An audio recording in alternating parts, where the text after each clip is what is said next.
नमस्कार। ओडिया घर स्वाद चैनल को आपण मानक बहुत बहुत स्वागत। आज आमे टिके नुआ शैली रे बेसर दिया कलरा आलू भर्ता प्रस्तुत करिबा। आशा करूची आपण मानक आज रेसिपीटी निश्चय पसंद आसीबो। एही प्रणाली रे कलरा आलू भर्ता प्रस्तुत करी आपण उभय रुटी और भात सहित सर्व करी खाई परिबे। तेबे वीडियो को शेष पर्यंत निश्चय देखंतु। आउ जदि आपनको आज रेसिपीटी भल लागे ताहले लाइक शेयर करी चैनल रे नुआ थिले निश्चय सब्सक्राइब करि नियंतु। तेबे चलंतु आरंभ करिबा आज रेसिपी। मु एठी दुईटी बड़ साइज रो कलरा नेछि और दुईटी बड़ साइज रो आलू नेछि। एहाकू मु एही परी बड़ बड़ खंड रे काटि नेछि। प्रथमे एहाकू परिष्कार करी धोई नेबा और गोटे प्रेशर कुकर को ओजाडी नेबा। एहाकू सिझिबा पई मु पाखापाखि 1 ରୁ 1.5 ग्लास पानी प्रेशर कुकर रे ओजाडी नेली। एबे एहार लिड को कवर करि नेबा और हाई मीडियम हीट रे पाखापाखि 3 ରୁ 4 टी हुइसिल आसीबा पर्यंत एहाकू कुक करि नेबा। प्रेशर कुकर रे 3-4 टी हुइसिल आसीबा परे आमे गैस रे फ्लेम को ऑफ करि नेबा और प्रेशर कुकर को ठंडा हेबा पई साइड रे रखि नेबा।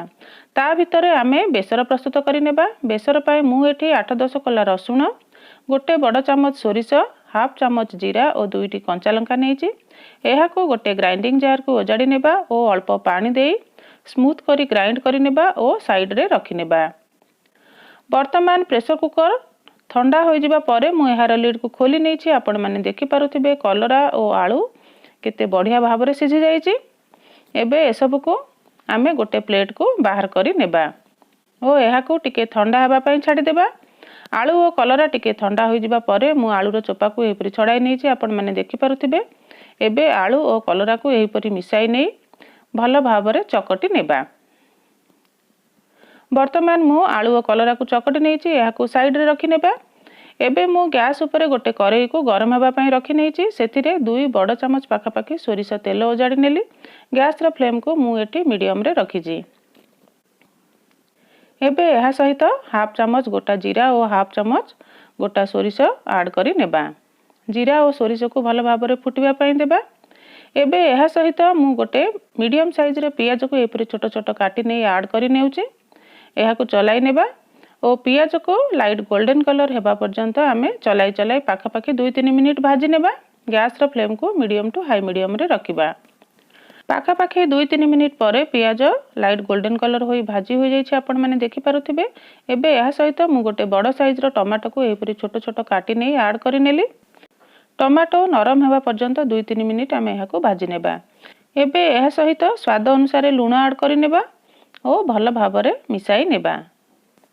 वर्तमान टमाटो को भाजी नेबा 2-3 मिनिट होई जाइछे। टमाटो नरम होई आसिलानी। एबे एहा सहित आमे बाटी की रखिथिबा बेसर को ऐड करि नेबा।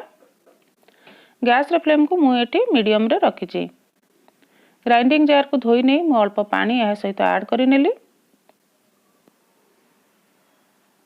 एबे एहा सहित आमे हाफ चमच रु टिके कम हळदी गुंडा ऐड करि नेबा और स्वाद अनुसार लंका गुंडा ऐड करि नेबा।